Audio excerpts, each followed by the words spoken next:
오늘 하세나 본문은 누가복음 10장 1절에서 16절까지의 말씀입니다.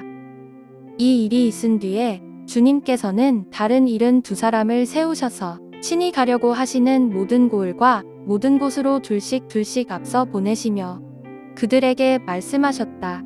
추수할 것은 많으나 일꾼이 적다. 그러므로 추수하는 주인에게 추수할 일꾼을 보내달라고 청하여라. 가거라. 내가 너희를 보내는 것이 양을 이리 가운데로 보내는 것과 같다. 전대도 자루도 신도 가지고 가지 말고 길에서 아무에게도 인사하지 말아라. 어느 집에 들어가든지 먼저 이 집에 평화가 있기를 빕니다 하고 말하여라.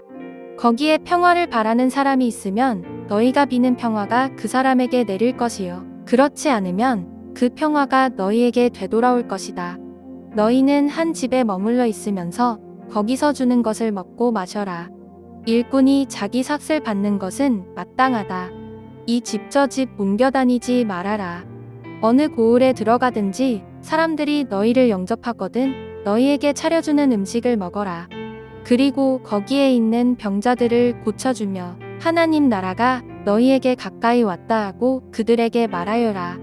그러나 어느 고을에 들어가든지 사람들이 너희를 영접하지 않거든 그 고을 거리로 나가서 말하기를 우리 발에 묻은 너희 고을의 먼지를 너희에게 떨어버린다.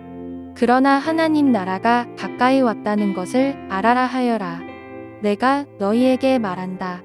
그날에는 소돔이 그 고을보다 더 견디기 쉬울 것이다. 고라시나 너에게 화가 있다. 벳세다야 너에게 화가 있다. 내가 너희에게 행한 기적들을 두로와 시돈에서 행했더라면 그들은 벌써 베옷을 입고 재를 뒤집어 쓰고 앉아 회개하였을 것이다. 그러나 심판 날에는 두로와 시돈이 너희보다 더 견디기 쉬울 것이다. 가버나움아 내가 하늘까지 치솟을 셈이냐? 지옥에까지 떨어질 것이다. 누구든지 너희의 말을 들으면 내 말을 듣는 것이요 누구든지 너희를 배척하면 나를 배척하는 것이다. 그리고 누구든지 나를 배척하면 나를 보내신 분을 배척하는 것이다.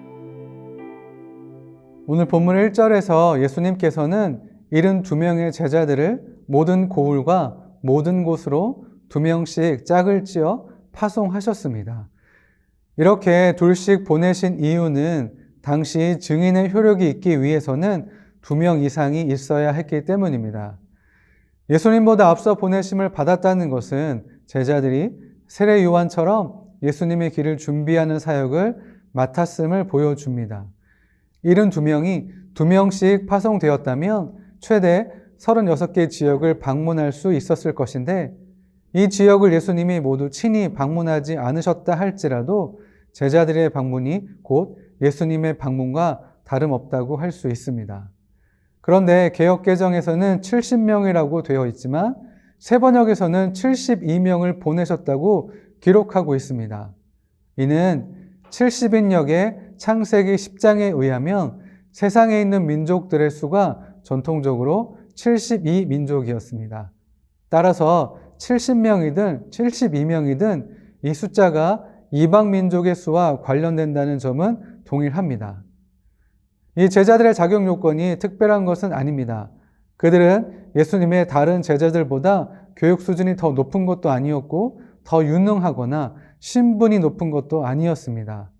이 사명을 감당할 수 있는 72명의 자격 요건은 예수님의 능력에 대한 그들의 자각과 모든 사람에게 복음을 선포하는 그들의 비전에 대한 각성이면 충분했습니다. 그리고 예수님은 지금 추수할 것은 많으나 일꾼이 적은 상황임을 말씀하십니다. 제자들은 마치 이리 때 가운데 나아가는 어린 양과 같이 연약한 모습으로 파송되고 있지만 예수님은 그들에게 오직 하나님의 인도하심만을 믿고 의지하면서 사역을 감당하라고 명령하십니다.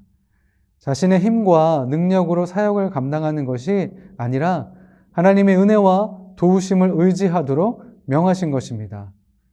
또한 여행 중에 머물 곳과 음식에 대해서는 전적으로 하나님의 예비하심을 따라 행해야 합니다.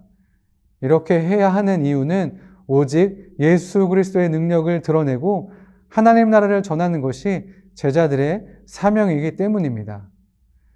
그리고 이제 예수님은 자신의 사역을 제자들이 감당하도록 하십니다. 그런데 우리에게 맡겨진 사역을 감당할 때 혼자 하는 것이 아니라 함께 이루어 가야 합니다. 그래서 우리는 나약한 어린 양들처럼 이리와 맞서 싸울 능력이 없지만 우리가 그리스도의 제자로서 하나님의 인도하심과 그분의 능력을 의지하며 이 일을 함께 감당할 때 우리는 능히 하나님 나라의 복음을 전할 수 있습니다.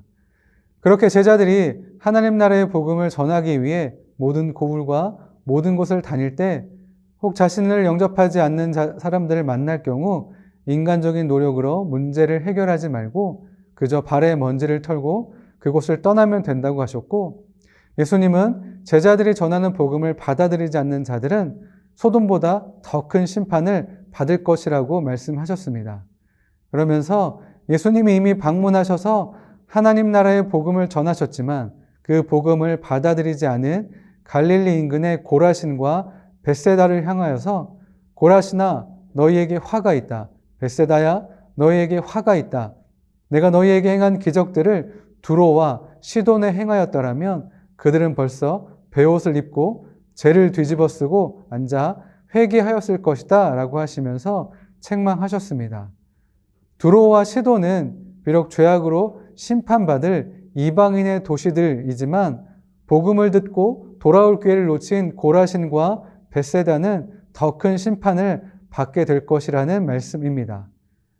또한 갈릴리 인근의 가버나움 지역은 예수님의 권능을 직접 체험하고도 교만함으로 예수님을 믿지 않았기 때문에 버림받게 될 것이라 하셨습니다. 마찬가지로 제자들이 전하는 복음을 거부하고 배척하는 자들은 예수님과 하나님을 거부하는 것이므로 결국 버림을 받게 될 것입니다. 예수님은 하나님 나라의 복음을 전하기 위해서 72명의 제자들을 파송하셨습니다. 그들은 자신들의 능력이 아닌 예수님의 능력을 덧입고 파송받은 것입니다. 예수님은 우리들을 파송하실 때 그냥 보내지 않으시고 예수님의 권세와 능력을 힘입어 나아갈 수 있도록 은혜를 주십니다.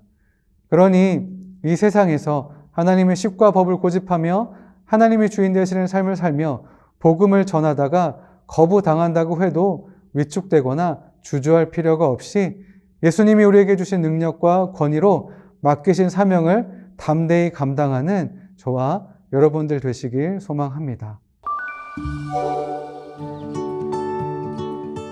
오늘의 하시조는 자신이 속한 일터와 학교를 축복하는 것입니다.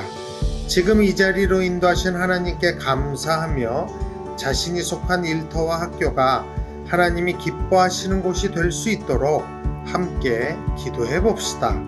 오늘의 하시조 함께 하시죠.